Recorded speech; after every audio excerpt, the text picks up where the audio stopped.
So hello viewers, আজ আমরা চলে এসেছি কলকাতার বুকের একটি অতি আকর্ষণীয় সবুজে ঘেরা পার্ক, যেখানে রয়েছে স্পিড রাইডিং, বোট রাইডিং, কাশ্মীরের শিকারা রাইড, জাপানিজ গার্ডেন এবং উপরি পাওনা হিসেবে রয়েছে 7 wonders of the world. So আজ ওয়েদারটা খুব রিফ্রেশিং। সো চলুন ঘুরে আসা যাক ইকো পার্ক। আপনারা দেখতেই পাচ্ছেন পার্কের চারপাশটি কি সুন্দর সবুজে ঘেরা এবং পার্কটি কিন্তু যথেষ্ট ওয়েল মেইনটেইন।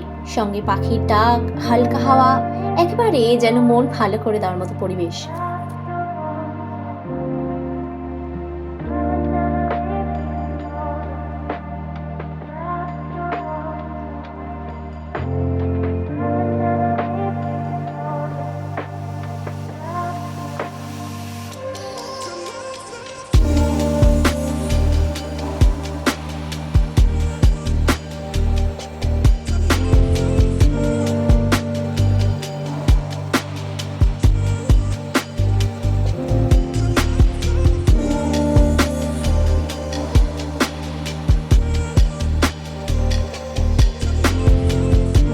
পার্কটি এতটাই বড় যে আমরা ঘুরতে ঘুরতে প্রায় ক্লান্ত হয়ে গেছি, তাই আমরা খানিকটা বিশ্রাম নিয়ে নিচ্ছি। সাথে বন্ধুরা তো আছেই, তাই সবাই মিলে একটু আড্ডাও মেরে নিচ্ছি।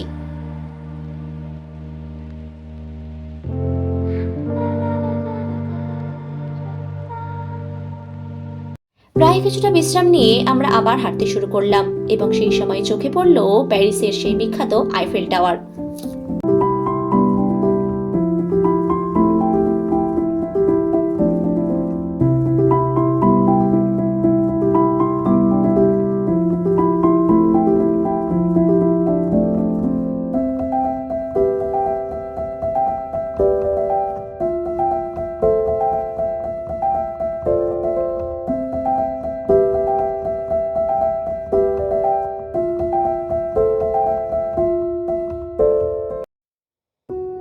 এই মুহূর্তে আমরা প্রবেশ করছি ইকো পার্কের সেই ফেমাস জাপানিজ ফরেস্টে।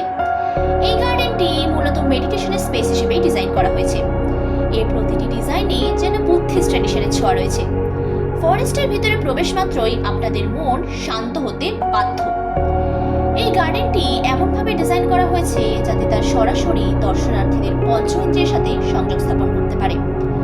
আপনারা যদি কখনো ইকো পার্কে এসে থাকেন তবে এই গার্ডেনটি ভিজিট করতে ভুলবেন না কিন্তু।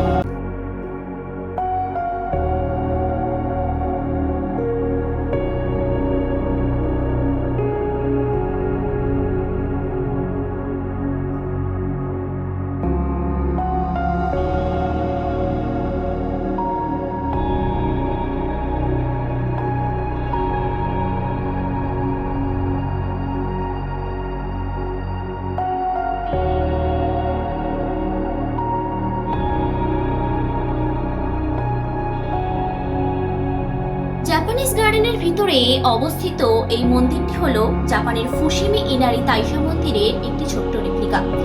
জাপানের কিয়োটোতে অবস্থিত এই শিন্তো মন্দিরটি তার হাজার হাজার সিঁদুরের তড়িগেটের জন্য পরিচিত।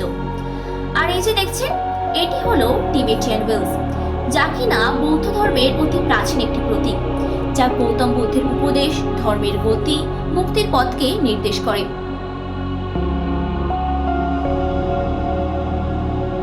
হ্যাঁ, এটি হলো জাপানের সেই ঐতিহ্যবাহী স্থাপত্য লাল তড়িগেট, যা সাধারণত শিন্তো ধর্মের মন্দিরের সামনে দেখা যায়। এটি মূলত পবিত্র জায়গার প্রবেশদ্বার হিসেবেই ব্যবহৃত হয়।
আর এই হলো সেভেন ওয়ান্ডার্স এর first wonder, the great wall of China.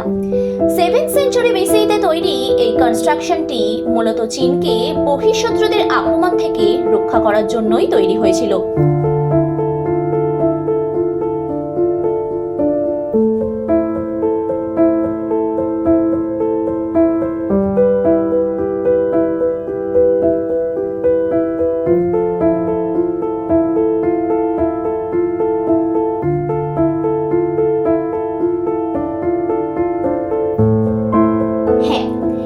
এটি হলো সেই mysterious sculpture the Easter island statues, যা মোয়াই নামেও বেশ পরিচিত। ইস্টার আইল্যান্ডের র্যাপানুই জনজাতির লোকেরা এই বিশালাকার পাথরের মূর্তিগুলি তৈরি করেছিল।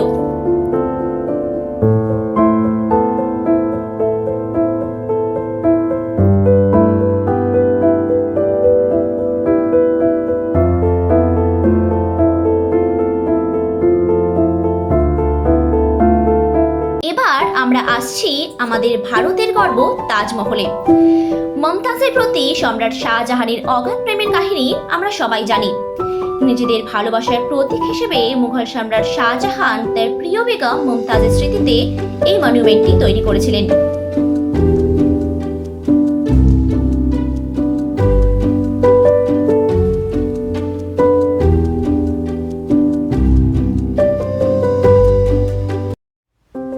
আর এটি হলো রোমের সেই বিখ্যাত কলোজিয়াম অ্যাম্পিথিয়েটার, যেখানে কিনা একসময় হতো প্রাচীনের সেই ভয়ানক গ্ল্যাডিয়েটরের লড়াই। শুধু তাই নয়, এখানে কিন্তু আরো অনেক রকমের বিনোদনমূলক প্রতিযোগিতাও অংশ নিত। এবার আমরা চলে এলাম জর্ডানের সেই বিখ্যাত ঐতিহাসিক নগরী পেট্রায়। এই পেট্রায় কিন্তু একসময় প্রাচীন নবাতিয়ান সভ্যতার রাজধানী ছিল।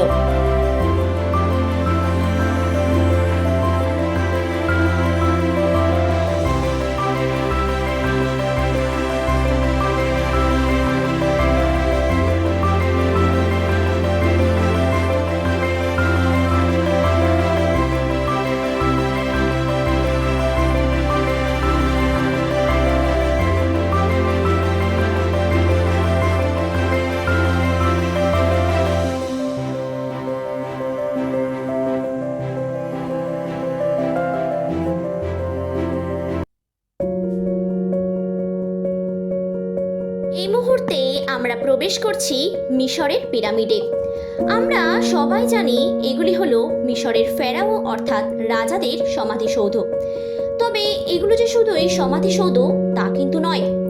এই পিরামিডগুলি মিশরীয়দের ধর্মীয় বিশ্বাস, রাজশক্তি এবং স্থাপত্যজ্ঞানের কয়েকটি ছোট ছোট প্রতীক।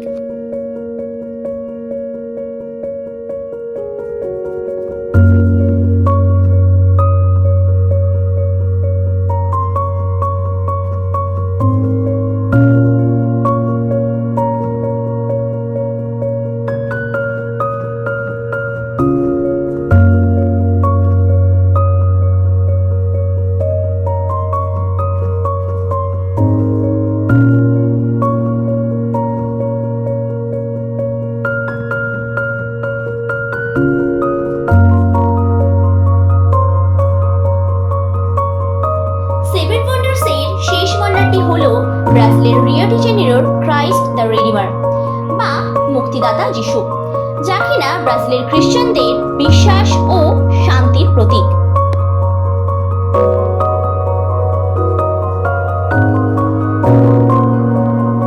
সেভেন ওয়ান্ডার্স কমপ্লিট করে আমরা এখন এগিয়ে চলেছি আমাদের আজকের শেষ অ্যাক্টিভিটি বোটিং এর দিকে।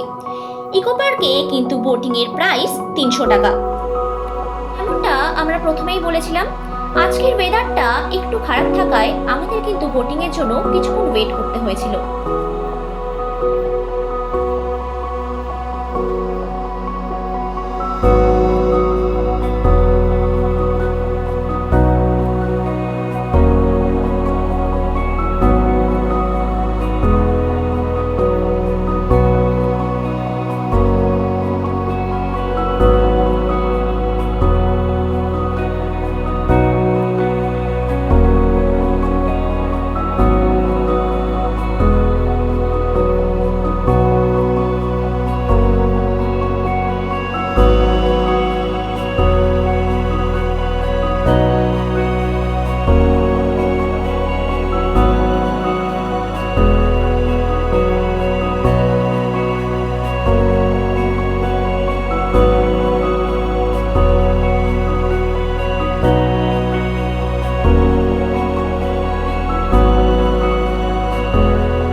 থাকে অবশ্যই লাইক, কমেন্ট, শেয়ার করবেন এবং এই ধরনের আরও কিছু ইন্টারেস্টিং ভিডিও দেখার জন্য সাবস্ক্রাইব করতে ভুলবেন না।